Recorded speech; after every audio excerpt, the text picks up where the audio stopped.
যে পিতা সন্তানের লাশ শনাক্ত করতে ভয় পায় আমি তাকে ঘৃণা করি। যে ভাই এখনো নির্লজ্জ স্বাভাবিক হয়ে আছে আমি তাকে ঘৃণা করি। যে শিক্ষক, বুদ্ধিজীবী, কবি ও কেরানি প্রকাশ্য পথে এই হত্যার প্রতিশোধ চায় না আমি তাকে ঘৃণা করি।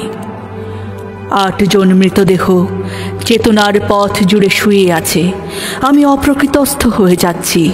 ৮ জোড়া খোলা চোখ আমাকে ঘুমের মধ্যে দেখে। আমি চিৎকার করে উঠি।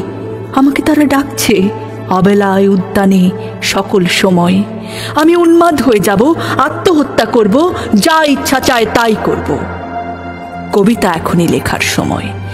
ইস্তেহারে, দেয়ালে, স্টেনসিলে নিজের রক্ত অশ্রু হাড় দিয়ে কোলাজ পদ্ধতিতে এখনই কবিতা লেখা যায়।